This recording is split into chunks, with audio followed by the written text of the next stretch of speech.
welcome back to Endgames. We've been just doing chess and psychology, so for those of you who joined us from there, thank you. I did promise in the games of the week that I would go on more in depth with the game Firouzja Giri, so here's my promise. Hopefully this endgame makes sense, and when I looked at it and also with Engine, it looked pretty interesting. So without further ado, let's dive in. Hopefully you've been following Tata Steel tournament, because most likely another game of the week would be from there too on Thursday. And well, it's very strong event. World champion is playing, and so this is the game between Firouzja Giri, and Firouzja was white. He ended up winning this game. Sorry for the spoilers. And he played a very nice opening, which you can see in last week's game of the week. But the end game. This is still, some people would argue this is still middle game, since there are still so many pieces on the board. But for me, I see it as end game. So last move, the queens were exchanged off the board, and pretty immediately you can see that white seems to have better space, even though white is facing these two bishops. But like this pawn is under attack, so white is going for this pawn. White could be attacking this pawn, and given the chance, this e5 pawn could become a monster. So it's black to move. First question, how would you proceed?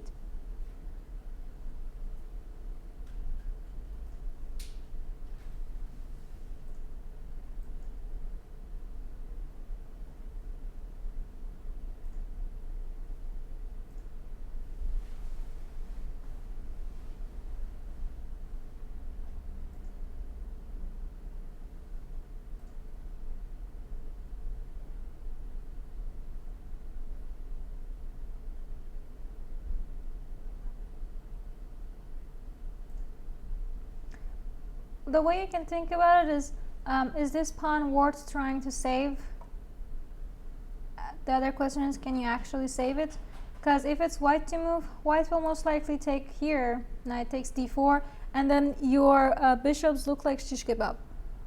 So can you actually try to save these bishops? Maybe we're not knight takes d5, maybe even something like knight e1, which is safer, because let's say if it was white to move, knight takes d4, black could try and play bishop e3 and attack your knights. So something like knight e1 would take away that idea to, would keep defending your knight, and now the bishops are again shish kebab. So those are things that you should keep in mind as black. So it kind of feels like the move you should be doing should be with one of these bishops, most likely.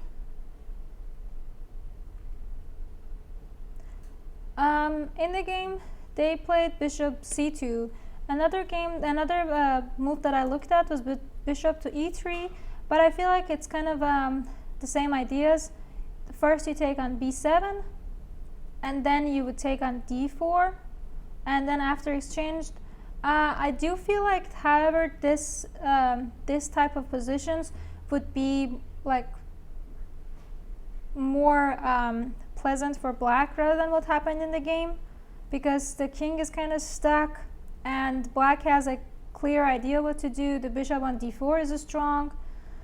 So that's one line to look for, with bishop to e3 to simply try to keep tabs on this d4 pawn, and you would be giving up the pawn on b7. Now question, what would you do if rook d7?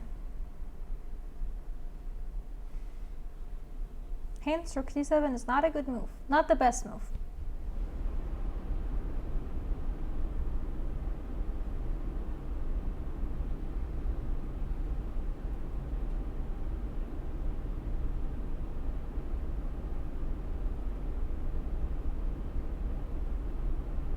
Back knight to c5.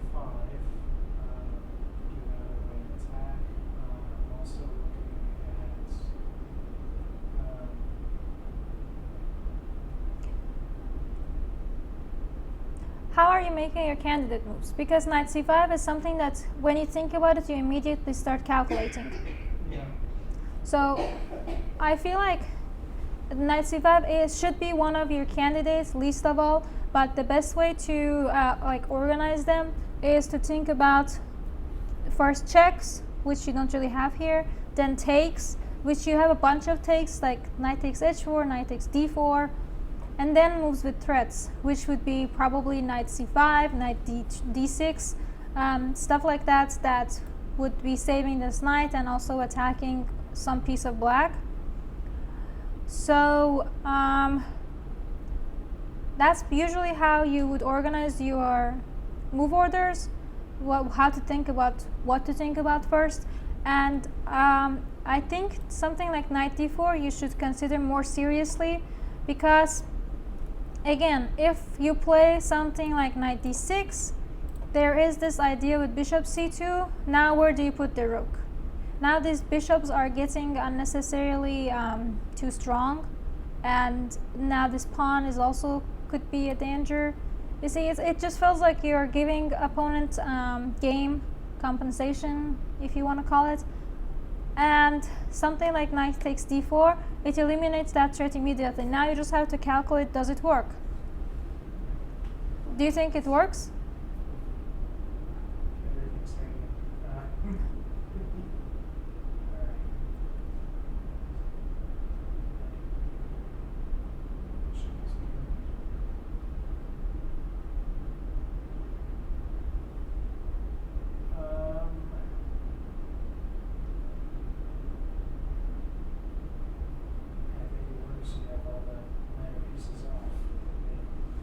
Yeah, so if it would go with bishop d4, rook f5, this is actually better for white.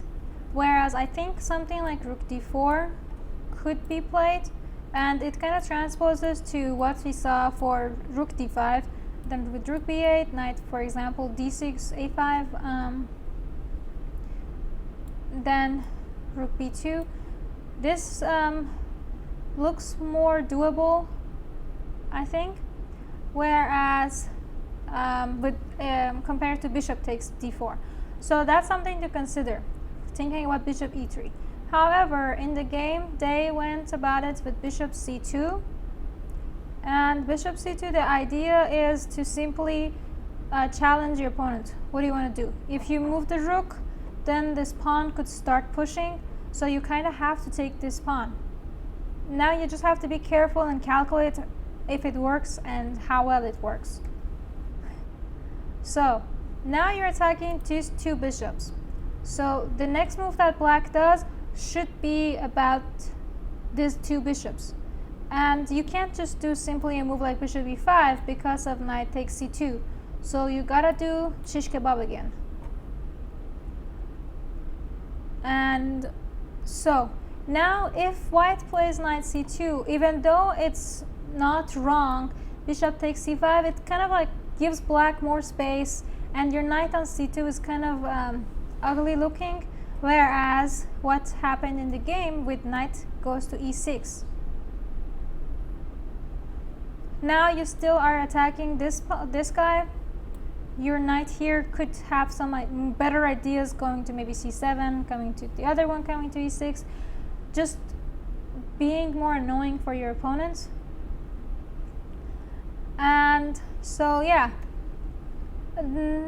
according to computer, bishop e4 is also something to consider, but rook e1, take bishop d5, knight f5, this looks winning, but I feel like this might have been slightly better for white at the end, just because white still has better space over here, whereas in the game, instead of bishop e4, they played, Giri played bishop g6. Another idea is that you are simply not letting this rook f7 happen. You don't really have to worry about it. So bishop g6, I feel like it's a very human move. Bishop e4 would be a very feisty move, I think. Something to consider, but why would you give your opponent the chance to actually can try to do rook f7, etc. So bishop g6.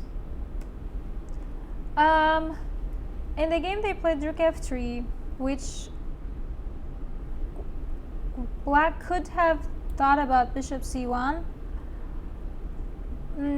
I was thinking maybe knight f5, and then when I looked it over with our beloved engines, it's actually slightly more accurate, just because in this situation, I say accurate, but it just means that by computer, when both players do the best of the best, it's kind of like equal, going into a very equal endgame. But if you want to create chances to give your opponent to make mistakes, then you shouldn't really play something like knight f5 take and go into that endgame. Even though it might be more accurate by engine, it's practically not the best. That's one of the differences between actually having to think like a human and play a human rather than engine. Because rook f3, you kind of have to, with black, you have to be in that very feisty move to play something like bishop c1. And after bishop c1, as white, you shouldn't really give this pawn up, because it gives immediate passed pawn creation. So you could think about a move like b3 or rook b3, and then you kind of lose that nice flow of moves that you had in center and king side. Now you're kind of moving it to the queen side. And especially since the center is sort of open and black has two bishops, it's not really as pleasant. So when I looked at this a little bit more deeper after rook b3, rook b8, it does not happen in the game. I thought about, well, can't I just take this? But then rook e8, intermediate moves. And now if you do something like knight d4, this bishop f7 is kind of pinning you again.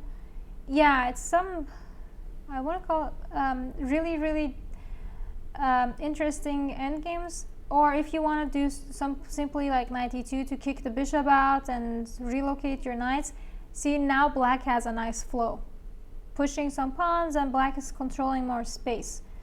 So I feel like bishop c1 would have been a stronger approach to the position rather than bishop h6 that happened in the game. And so how do you think white should approach?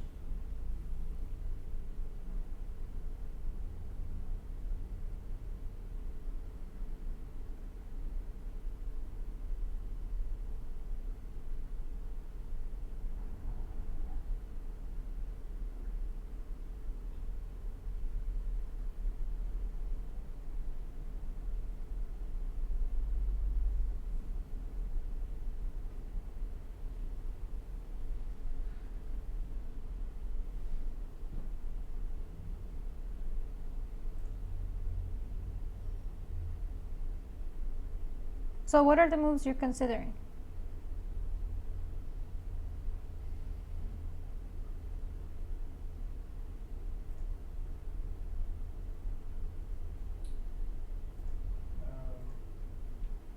Rook to f6.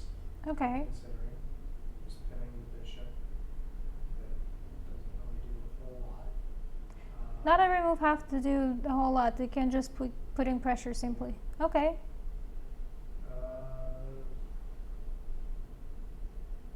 Do you see any way that you can try to improve your position as white? King to g1. Just Okay, maybe. start to get the king out. I kind of do like rook f6 because even you are putting more pressure, and you might have some ideas with maybe knight goes to c7 and then you try to bring the other knight jumping in. So I do like the rook f6 idea.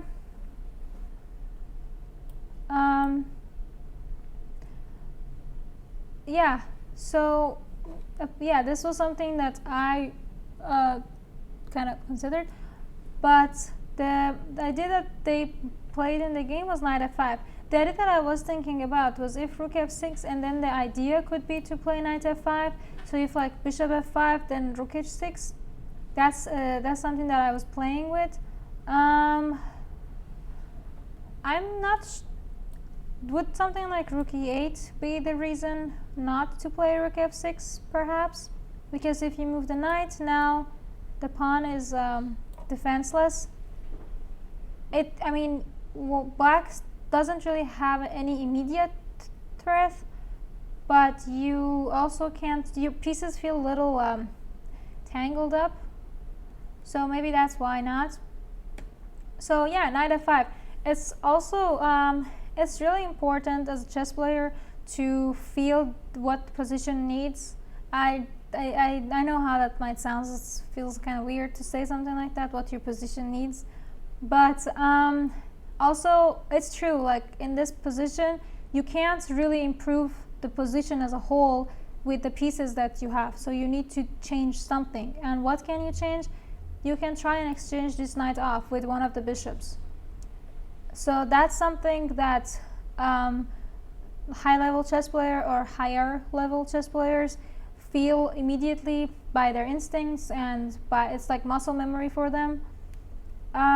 Whereas for us, we might have to actually like convince ourselves that, okay, if I play knight f5, is it actually worth it? But my knights look so strong in the center.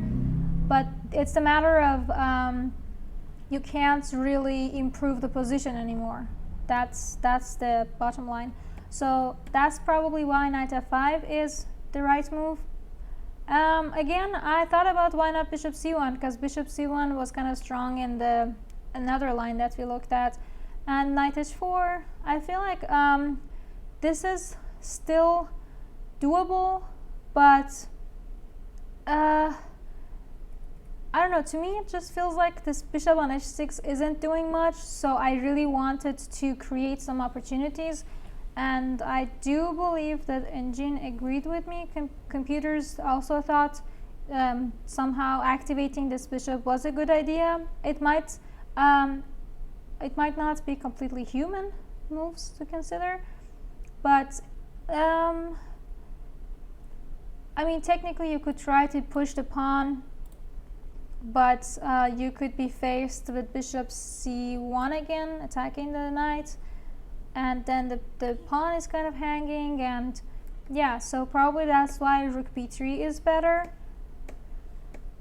And just then going to this equal rook endgame after the king moves, take, or even to be more accurate, maybe king g8, so that the last move wouldn't be with a check. But again, it should be a draw endgame regardless. So maybe something to remember if something like this happens to you: keep your pieces active. Try to go for at least consider the super active moves. Bishop c1 is the super active move, attacking b1, b2, and if you get your bishop in that diagonal, you're also attacking e5, and it's just more active, to put it simply. So in the game, Giri did take f5, rook f5, and here I thought about rook e8, and then I do think it's kind of like a same idea of transposition of what happened in the game. Maybe slightly better this position than what happened in the game. Let's look at what happened in the game, and then we'll jump back to this position. So in the game, they followed up with bishop e3 and then rook e8. So they like went to rook endgame with the slightly worse pawns here that are nice target practice. Whereas maybe after rook e8, knight g5, the idea is to jump to f7.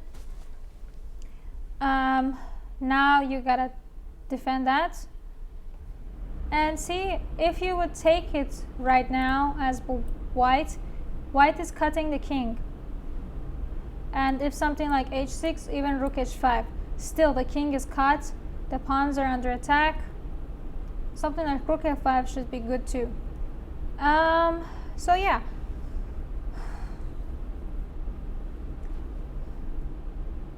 that's why king g8. Now, g4, you need to bring your king in. En passant, king comes in. Now, if black doesn't take the knight, knight could start jumping around, and your next move you would take the pawn, and your knight is also active. You have this passed pawn in the center. So now in this rook endgame, white is still slightly better, but this should still be a draw endgame. Because, let's get back to the game. Keep the note on my because in the game now, in the rook endgame, this pawn is the weakness, and white will come and hunt this pawn. For example, see? Yeah. So another line to look at was, instead of rook e8, again bishop c1, or maybe bishop b6 to just keep the king in the corner, or even bishop h6 to maybe see if your opponent wants to repeat. One thing about this 3-move repetitions or 3-position repetitions is it's also kind of psychologically you're testing your opponent. Are you good with a draw? And then like also gains a little bit of time if you're in time trouble, but like you would repeat it twice, like here. For example, after take, bishop b3, rook f3, bishop h6. You're asking your opponent, so do you want to play rook f6 so I can play maybe bishop e3 again? And then if rook f3, now you would think about, okay, so not bishop h6 anymore. If you think the position, the most you can get out of is a draw, why not? But if not, it's psychologically questioning your opponent, and then if you don't do the draw, your opponent thinks, oh, is there something in the position? It's just this little psychological warfares. Yeah. So bishop f5, rook f5, bishop e3, rook f3. Black surprisingly did go for the pawn endgame, which is a slightly worse, but it's not losing. Pawn endgame was losing. Now in this position, black started pushing for c5. Sorry, black should have started pushing for c5. Because if c5, you see, eventually both kings are gonna come close to this e5 pawn, and eventually the game is gonna go, as we will see, that the h4 pawn will fall and the e5 pawn will fall. But the problem is that it matters how advanced one side's pawns are, because going to the pawn endgame, that's the determining factor. So this is what ideally should have happened, and white is still slightly better, but should be a draw endgame. But in the game, the black played king g7, king f2. Again, c5 should have been played, but king g6. Now rook e4, attacking the pawn. Rook e4 is not necessarily, like, you're not going to take this the next move. This is something that you're just putting pressure. And the pressure that you're putting is going to pay off, because now what should black do? If black plays something like h5, you bring the king. The king comes, you just start slowly pushing. And again, c5 is a good idea, but which surprisingly didn't happen in the game at all. Yeah. And like in this situations, how can white proceed? If white goes king e3, there's king f5. If take on h4, is take with check. If not take on h4, this is happening. So if you move it again, rook e5 again. Now, if not king e3, how can you bring your king to the other side? You see, both sides are kind of stuck. It's a matter of who makes the mistake first. So that's the other idea with c5. That's simply gaining more space, more tempi.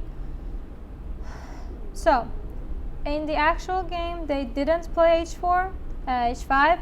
They went with rook e7 and followed by king f3. Logical move, right? You're bringing your king to the center. You want to protect your pawn.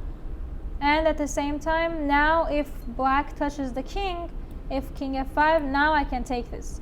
If king e4, oops, if king e5, rook e4. If not king e5, if rook e5, you could even consider take, but I think you should still go for the pawn endgame. So after king f3, actually they did play king f5, but I was looking at a5. I think this was the last try that black could do, because a5 you kind of have to play like a3. If something like b5, now you push, and black, you see, is creating some chances to come and fight the other way. Or even if not b5, something like rook f7 check, rook back e7. It's questioning where white's king wants to go.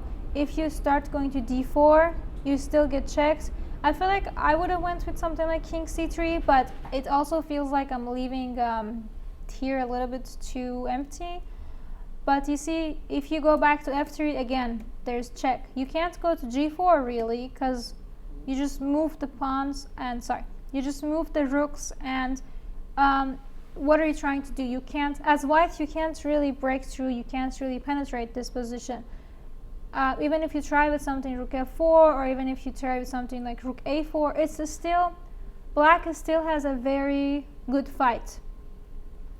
But in the game, Giri went for the pawn endgame, which is losing, and it was very surprising that he made that decision. So in the game, he took the pawn and went for the pawn endgame. Let's take a little bit more time and look at the rook endgame before we dive into why the pawn endgame is losing. For example, if something like a5, again check, king comes up, this is again winning. You kept the pawn. As white, you won the pawn on h4, you kept it. Your e5 pawn is strong, your rook is gonna come jumping around a little, your king will come in, you have a pass pawn. This is a winning endgame. If you try to take with the rook, it's again going to the pawn endgame. If you try something like rook d7, again, oh, this was actually pretty cool. So, rook d7, I thought it might work the first glance, because you want to give some checks and create something here, but because of e6, it doesn't work. If rook d3, you can just go king f4. You don't even need to do king e4. If rook d4, now king here. Rook d1, rook e5. So the idea was that if rook d3, king f4, black can't take h5, because this is queen next move. It was actually pretty cool. And see, there are some tactics in endgames too, even the most boring rook endgames. So anyways, they followed it up with just going to the king versus pawn endgames. Now, in the first glance, do you think this is draw, it's winning? How's it going?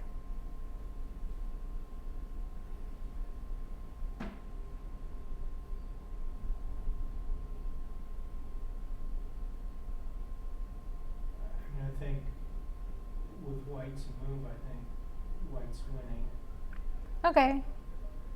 What are the factors you're considering? White should be able to create a pass pawn on the king side, draw the king over, and then collect the pawns on the queen side. Yeah, that's pretty much the gist of it. Yeah. So now, you remember when earlier I was talking about the pawn being on c5? So if the black managed to do that c5, b5, it would have already been trying to create some fights with the pass pawns. Or even if black tried to exchange off some pawns with like c5, b5, a5, just trying to exchange off some pawns, it would have created more chance for not losing, even trying to win in this situation. So, they happened to follow with king e4. I was looking, and g4 is kind of more accurate, just because if something like a5, a4, if b5, whoops, if b5, you bring the king, and now the king is going to the c5 hole. You see, this is, I mean, this endgame is winning regardless, but it just feels like this would have been a slightly more accurate, well, easier. Your opponent's hands would be more tied. But if it's black to move from this position, does that change things? Or is it still winning for white?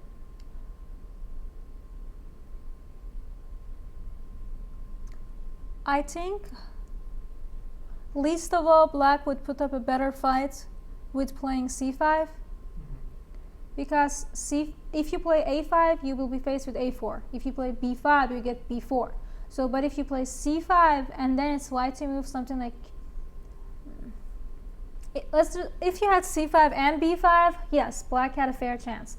But if just c5, I feel like it would still be a better fight, but I don't think it would be enough. The king is way too far. Okay, if c5, king e4, for example, king e6, that's what we're considering, g4, maybe b5, h4,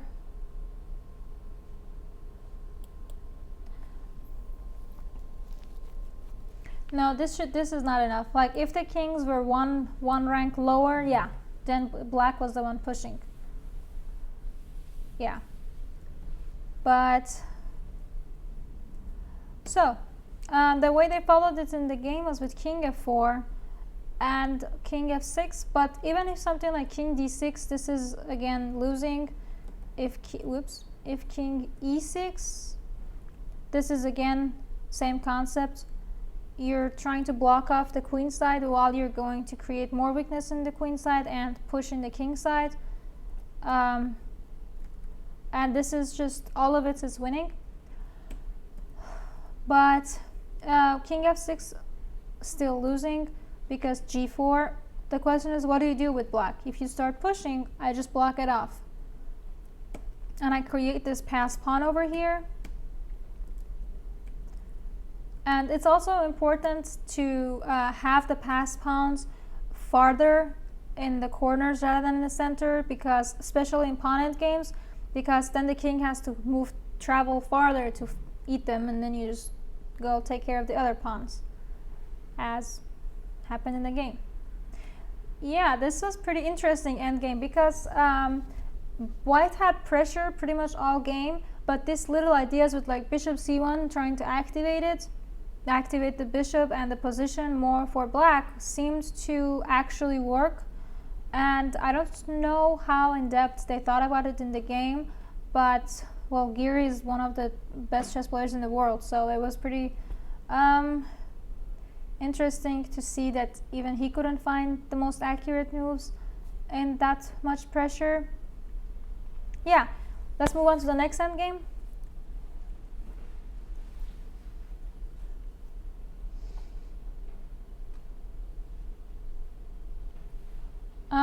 Oh, this was pretty cool. So in this endgame, this is actually a very famous endgame.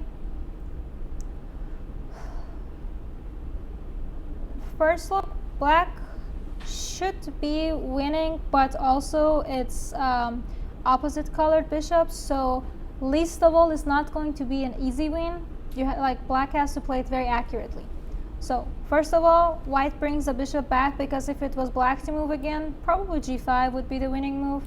So bishop d2, you have to push, bishop c3, king f7, h4, king g1. For a second, it's looking like white actually has things under control, right? Because the king can't really move, this pawn will fall, and you can't start pushing the pawns because well, you can, but you can't push this pawn. Whoops, kind of gave it out. But so remember how we were talking about the king can't go away? Because let's think about it. I'm going to flip the board. Okay, it's black. So ideally, you want to have your king in the center. so it can support pushing d4, d3, right? That's the ideal situation. But you can't do that because if you play king d6, king c5, king c4, it takes 3-4 moves to be able to push this pawn. So the way that I believe Shirov was thinking about it was that he wants this king here so badly that he is willing to give up this bishop for pretty much nothing. Now, do you think it's crazy or it actually works?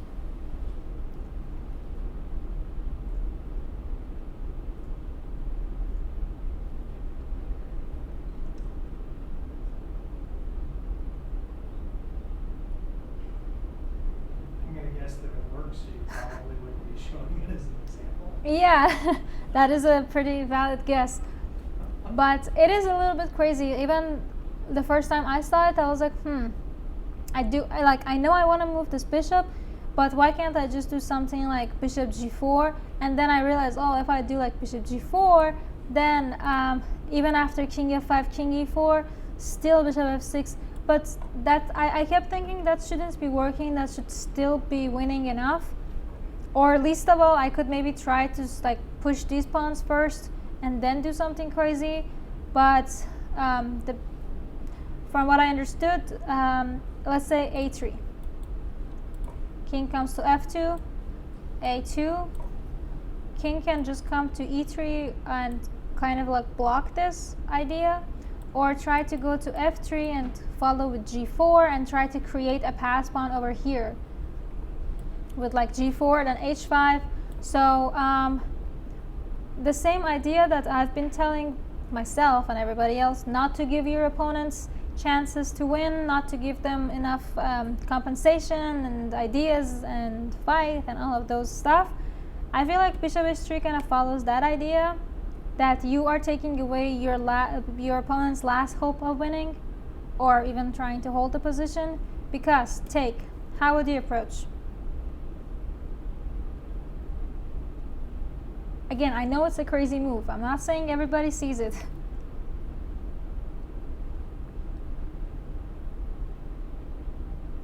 Well, you freed up the f pawn. Mm-hmm. As a passer. You can do king to f5. Uh-huh.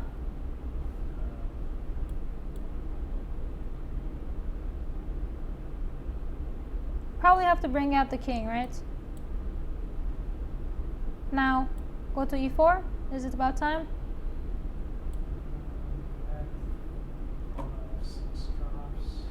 Yeah, that's something that you would also like worry about, because if the pawn falls, then how can you hold the position? Push to d4. Yep, the king is way too far. Now, how can this stop? Probably bishop to e7 is the only way. Now what? You can't touch this pawn. Should you bring the king or the pawn? King. Okay, so everybody's staying king. If king comes to d3, your next move is king c2, most likely, and then you push the pawn, right? Seems like an easy win. Let's think about what if d3. d3, probably bishop b4 or king e1. And now there could even be some checks. You take this pawn, your king is close enough to stop this pawn. Even though d3 seems like a more natural move, king d3 is the winning move, it's the more accurate move. You just simply are attacking the bishop. You're not giving your opponent chances to bring the king closer. You're kind of cutting the king with your king. Now, you go for making a queen that way. And even if something like king e2, what do you do?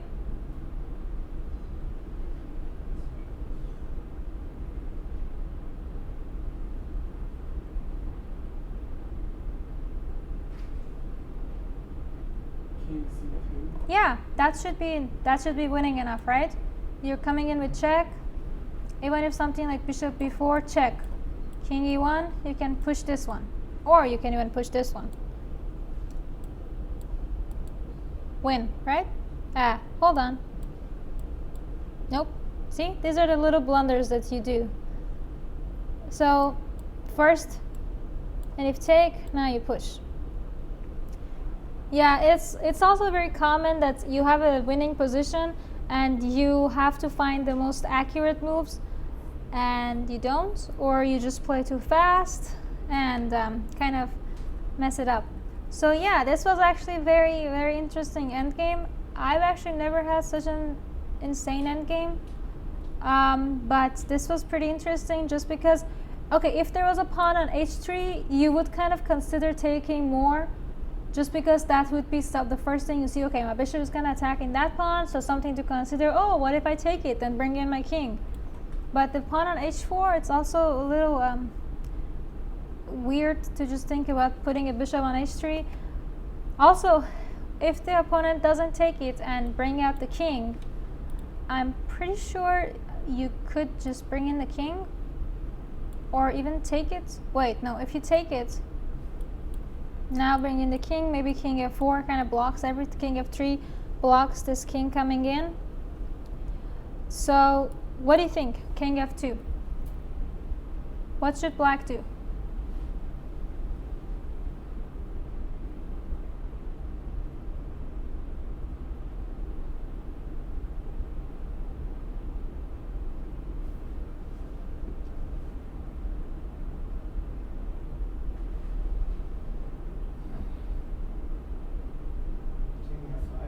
Yeah, keep up with the plan. If something like king e3, say that, take the pawn, say thank you. King f3, probably same. Take the pawn and thank your opponent by mating him. And yeah, so stick to the plan, make your king better, keep pushing for the chance to push the pawns. Yeah, this was pretty intense endgame. All right, let's look at another one.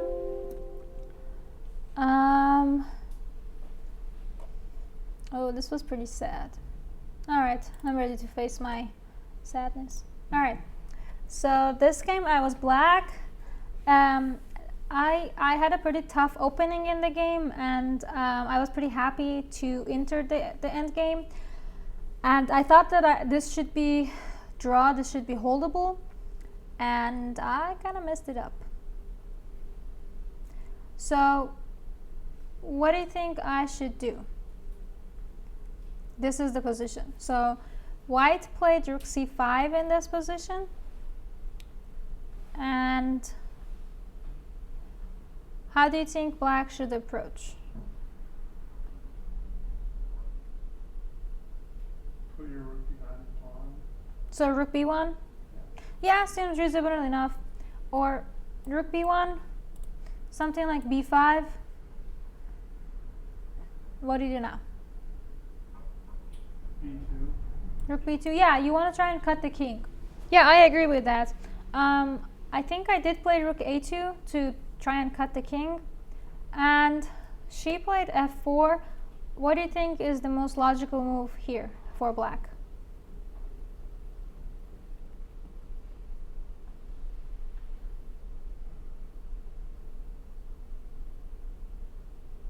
g4.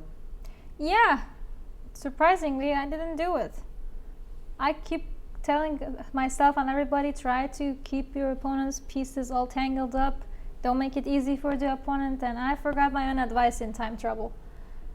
Hey, anyways, so yeah, I think that's the way I went about it, and it got kind of ugly. And yeah, I do think g4 is the way to go, because even if something like rook d5, you should simply be able to just put the rook here and just play something like king g6, and you're asking your opponent, okay, what do you want to do? Or even you could try to do something like rook b1, cutting the king completely, and now what do you want to do? Probably white would try to push over here to create something along these sides, but without the king being active and completely cut off, white's position shouldn't be able to improve to a winning extent, I mean, white is still better, but the king can't come in simply. So, I forgot my own advice. Ha. But, so anyways, take something like rook a3. I still wanted to go for cutting the king, but it kind of didn't pay off because simply take, and there's this g3, king h3, king g4. Oops. Yeah. I ended up losing the game. Yeah. Wasn't my finest moment. So remember, always cut the king. Don't let the king come in, especially in endgames, especially in rook endgames. The more passive your opponent's king, the better chances you have of activating your own pieces. Let's do one more.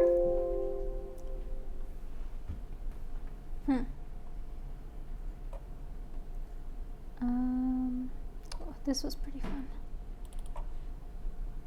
All right. It's black to move.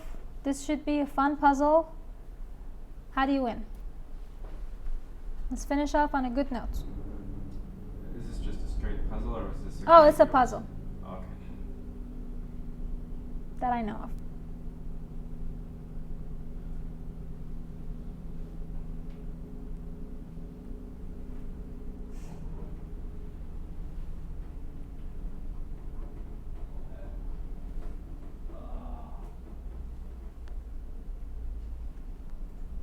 One little tip, usually with knight endgames, it helps a lot if you actually picture what you want, what you're trying to get at, like where you want to have your knights, and then try to just find the right pathway to get there. You need to block off the pawn and save it for the end, right? Yep, that is true. So you being which side is that? C, knight. You just bring the knight to A, whatever that is. D6, H1. Maybe that also wins, but you have a more strong approach. Let's think about it. Where is the white king trying to run off? The left side of the board. Yeah, so block that. C3 moves to block it. Move either knight to D3. Yeah, that is one way. Or That's also so a it's correct way. Two options, or you could move the knight to A2. Yes, that is true. So how do you picture this, the final position? How do you picture it? Don't think about the pawn, the white pawn, just think about your two knights. Where do you want them to be? The king has to be in the corner, Yes, exactly. and both knights have to be beside each other. Yeah. Yeah. In the corner, one knight on A3, one knight on C2. Yes. So you have a clear idea that you have to give a check on A3 to kick the king to go to A1. King is not willingly going to go there. Right. So knight D3, or the other knight to D3, pushing the pawn. You're not going to take it, because if you take it, yeah, it's already a draw.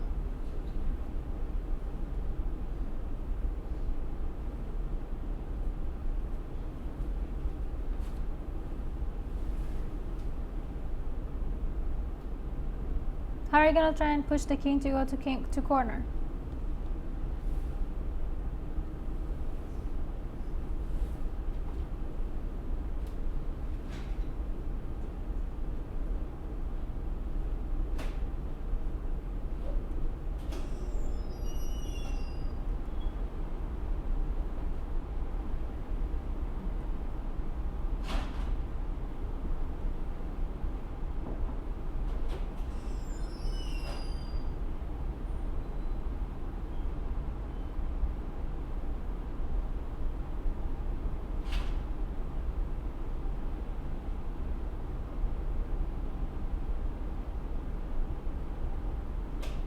Knight A2, Okay. and then I want to bring it to C3. Okay.